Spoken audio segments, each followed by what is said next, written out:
بنی اسرائیل میں ایک عورت تھی جو بہت ہی بد کردار تھی۔ اللہ نے اسے حسن و جمال خوب دیا تھا اور وہ بدکار بھی انتہا درجے کی تھی۔ پوری بستی کے ساتھ اس کے ناجائز تعلقات تھے۔ وہ اتنی مالدار ہو گئی کہ اپنے لیے ایک بہت بڑا محل بنوایا اور تخت بھی بنوایا جس پر وہ روزانہ بن سور کر بیٹھتی تھی، اور اس کے ساتھ غلط تعلق رکھنے والے پورے شہر کے امراء آتے تھے۔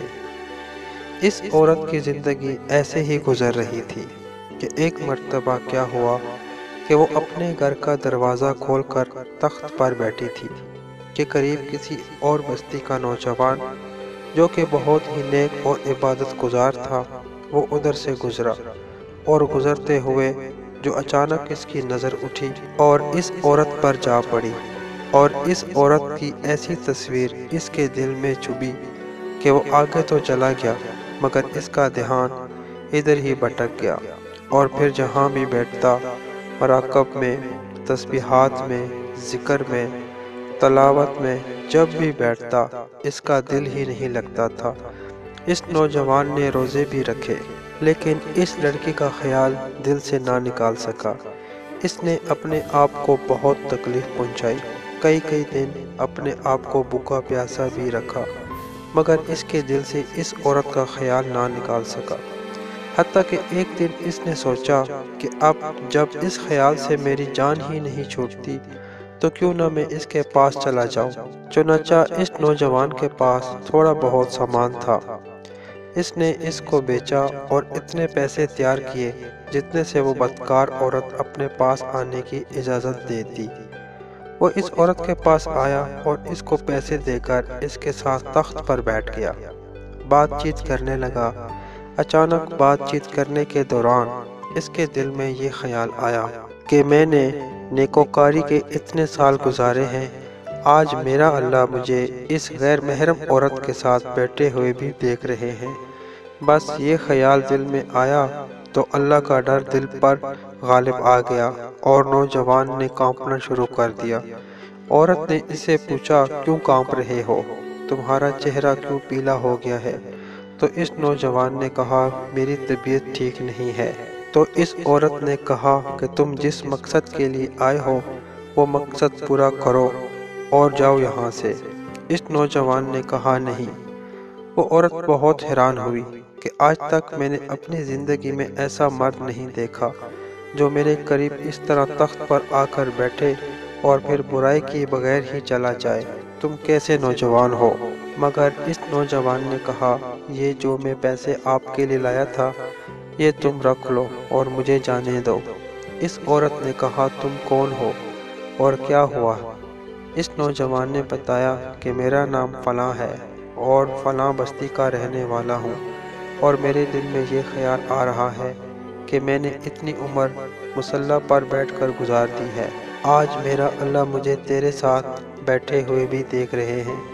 بس اسی کے بعد اس نوجوان کی آنکھوں میں آنسو آ گئے اور وہ وہاں سے چل پڑا۔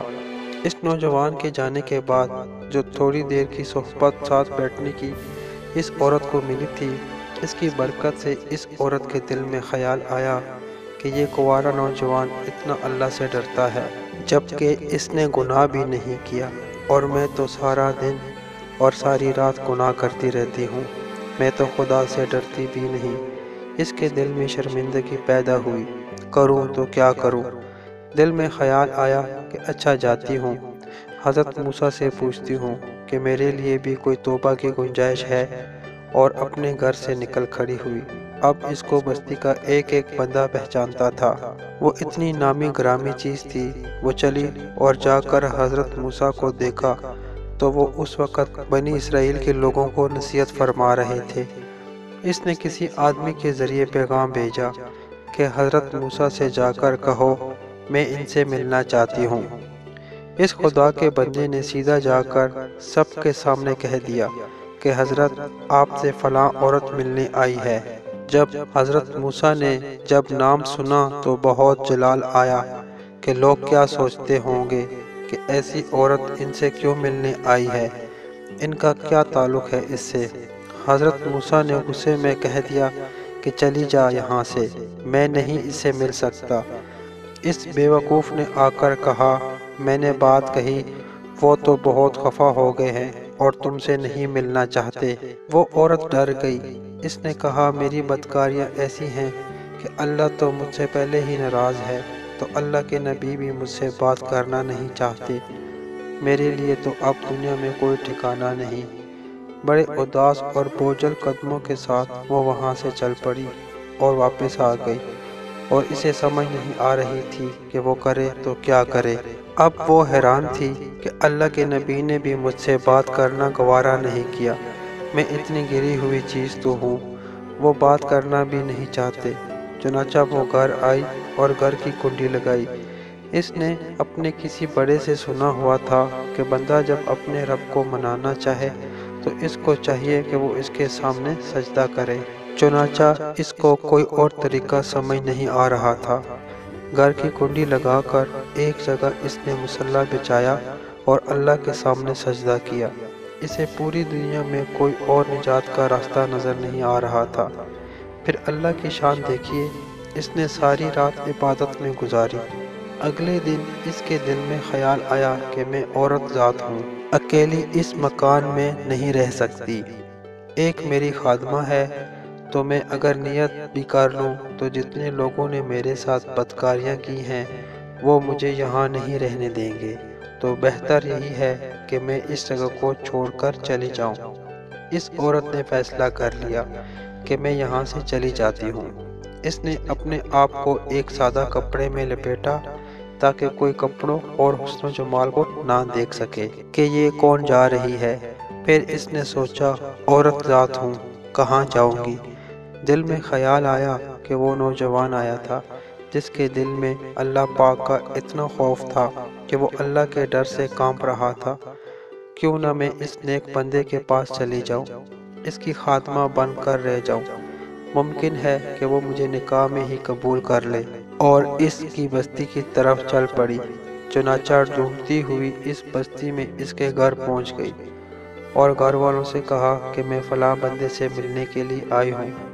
تو اس کے گھر والوں نے کہا کہ اس کے ذکر اور عبادت کا معمول ہے اور وہ کمرے سے اتنے بجے نکلتا ہے، تم ایسا کرو، انتظار کر لو۔ چنانچہ اس نے کہا، میں انتظار کر لیتی ہوں، اور انتظار میں بیٹھ گئی۔ جب انتظار کرنے بیٹھی ہوئی تھی تو اچانک اس نوجوان نے دروازہ کھولا۔ اس کی نظریں اس عورت پر پڑی، یہ سامنے بیٹھی ہوئی تھی۔ جب نوجوان نے عورت کا چہرہ دیکھا تو اس نوجوان کو اپنا وہ وقت یاد آ گیا جب میں اپنے مصلی کو چھوڑ کر اس کے تخت پر جا بیٹھا تھا۔ اس نوجوان کے دل پر خوف طاری ہو گیا کہ کہیں یہ میرا ایمان خراب کرنے تو نہیں آ گئی۔ میں نے تو اتنی مشکل سے اس کا تصور ذہن سے نکالا تھا۔ پھر نوجوان پر اتنا خوف طاری ہوا کہ وہ وہیں پر گر پڑا اور اس کی جان ہی چلی گئی۔ اب اس کی وفات پر گھر والے بھی رنجیدہ اور اس عورت کو بھی بہت غم تھا۔ خیر 3 دن کے بعد اس عورت نے اس کے گھر والوں کو بتایا کہ میں تو اس نیت سے آئی تھی۔ انہوں نے کہا، اب وہ تو اس دنیا سے چلا گیا، اس کا ایک بھائی ہے، اگر وہ تمہارے ساتھ نکاح کر لے تو تم اس کے ساتھ نکاح کر لو گی؟ اس عورت نے کہا، ٹھیک ہے۔ جب اس کے بھائی سے پتہ کیا تو اس نے کہا، ٹھیک ہے، اگر پہلے یہ ایسی عورت رہی ہے اور اب توبہ کی نیت کر چکی ہے تو میں اس کو اپنے نکاح میں قبول کر لوں گا۔ چنانچہ اس عورت کو اس کے بھائی کے ساتھ نکاح ہو گیا، اور اس عورت کو اللہ پاک نے 7 بیٹے عطا فرمائے، اور 7 بیٹے بنی اسرائیل کے اولیاء میں سے گزرے ہیں۔ ایسی بدکار عورت بھی توبہ کرتی ہے تو اللہ تعالیٰ اسے 7 ولیوں کی ماں بنا دیتے ہیں۔ وہ رب کتنا غفور و رحیم ہے۔ مزید اچھی کہانیوں کے لیے یوٹیوب چینل کو لازمی سبسکرائب کر لیں اور ساتھ لگی بیل کو بھی ضرور دبا دیں۔ شکریہ۔